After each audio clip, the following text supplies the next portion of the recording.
इस वीडियो में हम लोग देखेंगे कि भारत का जो संवैधानिक विकास था उससे जो है यूपीएसआई में कौन कौन से क्वेश्चन पूछे गए हैं उसको हम लोग समझ लेते हैं। तो उसमें यूपीएसआई में जो पहला क्वेश्चन पूछा गया था, पहला क्वेश्चन था, इसमें हमने थ्योरी देख लिया है, उसका जो है एमसीक्यू देख लेते हैं, पीवाईक्यू कौन कौन सा आया था। तो लिखा है कि भारत में ईस्ट इंडिया कंपनी के व्यापार एकाधिकार को समाप्त करने के लिए किस अधिनियम का गठन किया गया था।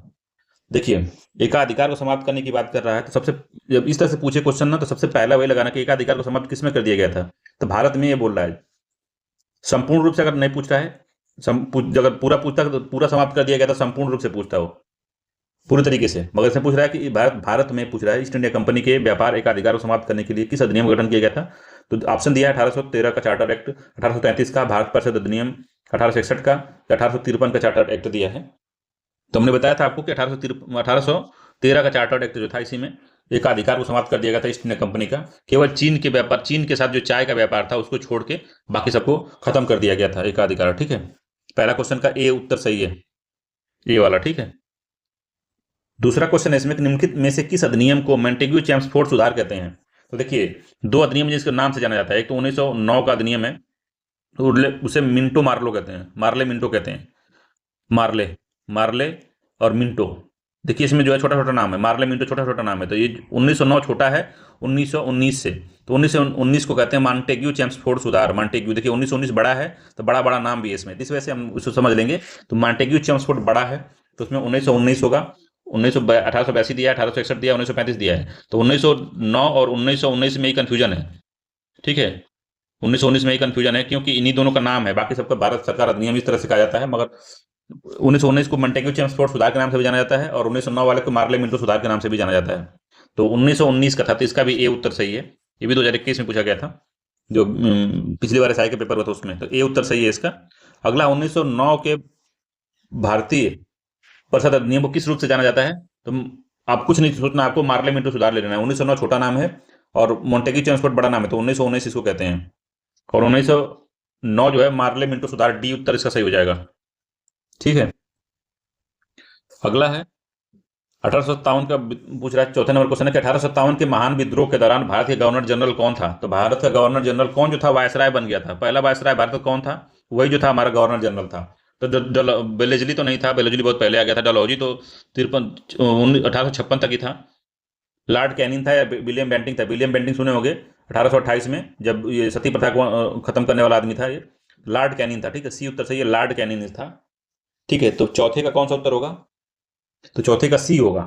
पांचवा है निदेशक तत्व, जो 1935 के भारत सरकार अधिनियम में उल्लेखित है, किससे मिलता जुलता है भाई। पूछ रहा है किससे मिलता जुलता है वो जो निदेशक तत्व है, बताइए। अधिकार पत्र से, मैकाले रिपोर्ट से, उद्देश्य संकल्पना से, या निर्देशों के साधन से। तो निर्देशों के साधन से मिलता है, डीपीएसपी से मिलता है, डी उत्तर सही है, निदेशक तत्व जो है। तो डी उत्तर इसका सही है। उद्देश्य, अधिकार पत्र नहीं है, मैकाले रिपोर्ट नहीं है, उद्देश्य संकल्पना भी नहीं है। अगला है इसमें छठे नंबर क्वेश्चन कह रहा है, छठे नंबर क्वेश्चन है ये, क्या कह रहा है कि ब्रिटिश ईस्ट इंडिया कंपनी द्वारा विधवा पुनर्विवाह अधिनियम किस वर्ष पारित किया गया था। तो विधवा पुनर्विवाह अधिनियम में ईश्वर चंद्र विद्यासागर ने काफी महत्वपूर्ण भूमिका निभाई थी, और ये जो है कब पारित किया गया था इसके बारे में बताना है। तो 1829 में नहीं, 1853 में भी नहीं, 1856 में पारित किया गया था, सी उत्तर सही है। विधवा पुनर्विवाह जो था 1856 में पारित किया गया था, छठवें का सी उत्तर सही है। सातवें नंबर क्वेश्चन है कि भारत सरकार अधिनियम 1919 के प्रावधानों के बारे में निम्नलिखित कथनों में से कौन सा कथन सही है, बताना हमको। भारत सरकार अधिनियम 1919 में क्या क्या आया था भाई। तो पहली बार विकेंद्रीकरण प्रदान किया गया था, विकेंद्रीकरण जो है प्रदान किया गया था, पहली बार ये पूछ रहा है। दूसरा है, भारत में पहली बार द्विसदनी विधानमंडल की शुरुआत की गई थी। तीसरा है कि पहली बार सांप्रदायिक प्रतिनिधित्व दिया गया था, तो 1909 में दिया गया था पहली बार। ठीक है, इसमें भारत में पहली बार सिविल सेवा की शुरुआत की गई थी। सिविल सेवा की शुरुआत जो है दूसरे अधिनियम में की गई थी, ठीक है, जिसमें नहीं था। तो इसमें जहां भारत में पहली बार द्विसदनी विधानमंडल की शुरुआत की गई थी, इसका जो है सातवें का बी उत्तर सही है, याद रखिएगा, बी उत्तर सही है सातवें का। अगला है आठवें नंबर क्वेश्चन, क्या कह रहा है आठवें नंबर का कि 1919 के भारत सरकार अधिनियम के पारित होने समय राज्य सचिव कौन था।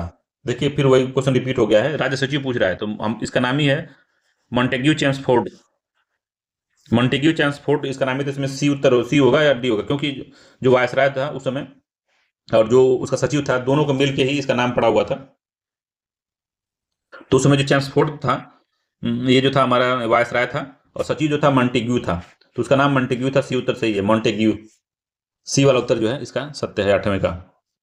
ठीक। 9वें नंबर क्वेश्चन कह रहा है कि ब्रिटिश संसद के किस अधिनियम ने ईस्ट इंडिया कंपनी की शक्तियों को ब्रिटिश क्राउन को हस्तांतरित कर दिया था? तो ब्रिटिश क्राउन को हस्तांतरित किया था जब 1857 की जो क्रांति खत्म हो गई थी, उसके बाद ही जस्ट क्राउन को ट्रांसफर हो गया था। तो 1858 का भारत सरकार अधिनियम है, 1833 का चार्टर अधिनियम है, 1773 का विनियमन अधिनियम है, 1861 का भारतीय परिषद अधिनियम है। तो 3 अधिनियम दिए काफी। तो पहला वाला डी वाला दोनों क्लोज हो गया है। तो बताइए 9वें का कौन सा सही है? तो 9वें का ए उत्तर सही है। 1858 में क्राउन को ट्रांसफर हो गया था, कंपनी को खत्म करके उसकी शक्तियों को पूरा जो है क्राउन को दे दिया गया था। तो कंपनी को कहा था कि तुम अब जाओ, काम खत्म है तुम्हारा। 10 नंबर क्वेश्चन है कि भारत का पहला वायसराय कौन था? तो देखिए ये उत्तर फिर से रिपीट हो गया है, लॉर्ड कैनिंग वाला। रॉबर्ट क्लाइव नहीं था, विलियम बेंटिंग नहीं था, डलहौजी नहीं था, लॉर्ड कैनिंग था। सी उत्तर सही है, कैनिंग 2 बार आ चुका है। अगला है, ब्रिटिश संसद के किस अधिनियम ने सिविल सेवकों के चयन और भर्ती के लिए खुली प्रतियोगिताओं की शुरुआत की? देखिए उसमें नीचे दिया हुआ था, इसमें भी एक क्वेश्चन पूछा हुआ था, ये वाला इसी का दोहराया है, ये इसी का एक ऑप्शन उठा लिया ये वाला। पहली बार सिविल सेवा कब शुरू की गई थी? तो ये पूछ रहा है आपसे। 11 नंबर क्वेश्चन है, क्या पूछ रहा है बताइए?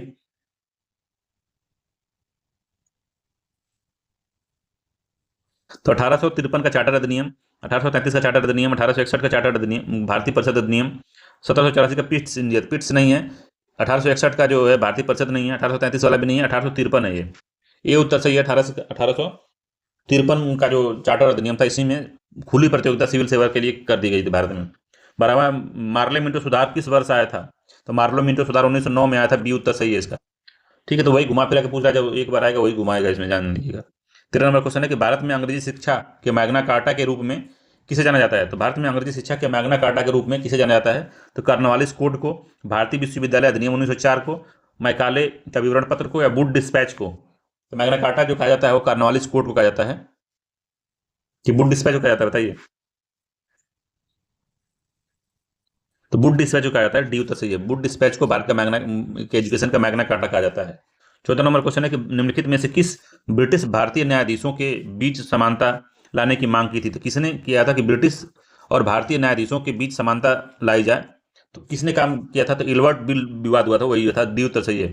मैकाले विवरण पत्र नहीं था, कार्नवालिस कोड भी नहीं था, वुड का आदेश भी नहीं था, ये नहीं था, इल्वर्ट बिल था। इल्वर्ट बिल में यही कहा गया था कि जो भारत के लोग हैं उनका मुकदमा, जो ब्रिटेन के लोग हैं उनका मुकदमा, दोनों का मुकदमा जो है ये ब्रिटिश भी सुन सकते हैं और भारतीय भी सुन सकते हैं, भारतीय न्यायाधीश भी सुन सकते हैं।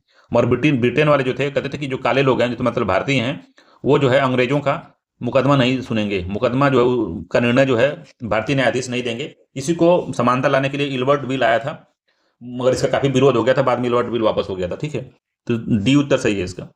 15 नंबर क्वेश्चन है कि भारतीय स्वतंत्रता अधिनियम 1947 के संदर्भ में निम्न कथनों पर विचार करना है, क्या सही है इसमें? तो पहला है कि यह एक यूनाइटेड किंगडम की संसद का एक अधिनियम था, तो यूके के संसद का अधिनियम था, ये बात सही है। 15वें का पहला ठीक है।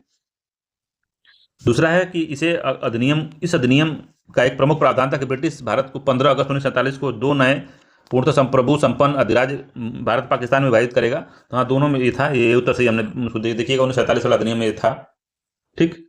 अगला है 16 नंबर का है कि किसने पहली बार देश में प्रत्यक्ष चुनाव प्रणाली की शुरुआत की? इसके द्वारा कुछ सीमित लोगों को उनकी संपत्ति, कर अथवा शिक्षा के आधार पर मताधिकार दिया गया। तो जो हमने पढ़ाया था आपको अधिनियम, उसमें भारत स्वतंत्रता अधिनियम 1947 से नहीं था, भारत परिषद अधिनियम 1909, भारत सरकार अधिनियम 1858, भारत सरकार अधिनियम 1919। तो कौन सा लग रहा है आपको, कौन सा था? तो भारत सरकार अधिनियम 1919 में ये प्रावधान, डायरेक्ट जो इलेक्शन की बात की गई थी, और इसी में ही प्रावधान किया गया था। ये काफी इंपॉर्टेंट है, याद रखिएगा। इसमें जो है कितनी संपत्ति होनी चाहिए, कितना आप कर देते हैं, और शिक्षा आप कितनी प्राप्त किए, उस आधार पर ही आप डायरेक्ट वोटिंग कर सकते हैं किसी को। तो ये जो है कुछ क्राइटेरिया के साथ जो है डायरेक्ट वोटिंग का शुरुआत की गई थी। तो भारत सरकार अधिनियम 1919 में ऐसा किया गया था। 17वां है कि ब्रिटिश ईस्ट इंडिया कंपनी के परिसमापन और ब्रिटिश क्राउन को उसके कार्यों के हस्तांतरण के लिए कौन सा अधिनियम लाया गया? तो ब्रिटिश इंडिया के परिसमापन मतलब कि इंड कर दिया, खत्म कर दिया गया। ब्रिटिश क्राउन को उसके कार्यों के हस्तांतरण के लिए कौन सा अधिनियम लाया गया? जिससे पहले भी हमने देखा था कि 1858 का अधिनियम लाया गया था, बी उत्तर सही है। इसे जो है कंपनी से पूरा कंपनी को खत्म कर दिया गया था, और उसका जो ट्रांसफर कर दिया गया था क्राउन के, पूरा जो भारत का जो जितना शासन प्रशासन था सब क्राउन के हाथ में चला गया था, और एक सचिव की नियुक्ति की गई थी। सचिव जो है पूरा देख रेख करेगा इंग्लैंड में रह के। तो बी उत्तर सही है इसका। ठीक है। अगला क्वेश्चन है इसमें 18 नंबर का कि जब भारत सरकार अधिनियम 1935 अधिनियमित किया गया था, उस समय भारत का गवर्नर कौन था? तो जानते होंगे 1931-32 तक कौन था? तो 31 से 32 तक जो था वो था आपका इरविन था। इरविन के साथ कौन आया था? लॉर्ड बेलेजली नहीं आया था, लॉर्ड रीडिंग आया था कि नहीं आया था, लॉर्ड विलिंगटन था या लॉर्ड बेवेल था? तो थोड़ा सा दिमाग लगा, लॉर्ड बेवेल योजना आप सुनेंगे तो 1945-46 में आती है, तो अगर थोड़ा दिमाग लगा के लगाएंगे तो उसको लगा सकते हैं कि लॉर्ड जो विलिंगटन था, सी उत्तर सही है, लॉर्ड विलिंगटन था। अगला इसमें 19 नंबर क्वेश्चन है कि डैश डैश दिया है, बताया 1940 में ब्रिटिश सरकार द्वारा बनाया गया एक प्रस्ताव था जिसमें अधिक भारतीयों को शामिल करने के लिए भारत के वायसराय की कार्यकारिणी परिषद का विस्तार का और उसे स्वयं के संविधान तैयार करने के लिए भारतीयों के अधिकार की मान्यता का वादा किया गया था। किसमें किया गया था? एक तो अगस्त प्रस्ताव था, कैबिनेट मिशन था, चर्चिल वोट था, क्रिप्स मिशन था। तो 1940 में जो आया था, 1940 की बात कर रहा है ना, 1940 में अगस्त प्रस्ताव आया था, याद रखिएगा। 1940 में जो था अगस्त प्रस्ताव आया था, तो 19 नंबर का ए उत्तर सही। अगस्त प्रस्ताव 1940 में आया था, इसी में ऐसा किया गया था। लॉर्ड लिनलिथगो उस समय वायसराय था, याद रखना। कैबिनेट मिशन 1942 में आया था, 1946 में आया था, 1942 में आया था। चर्चिल वोट अभी ये बाद में हुआ था, 1945-46 में चर्चिल वोट हुआ था। 20वां है भारत का, एक मिनट, तो अगला क्वेश्चन है इसमें कि, तो ये ए उत्तर सही है इसका। 19 का 20 नंबर क्वेश्चन कि भारत का संविधान सभा द्वारा प्रारूपित किया गया और 16 मई 1946 को कैबिनेट मिशन प्लान के अंतर्गत इसे कार्यान्वित किया गया। संविधान सभा के सदस्यों का चयन प्रादेशिक असेंबलियों द्वारा अनुपातिक प्रतिनिधित्व प्रणाली के एकल हस्तांतरण मत द्वारा किया गया था।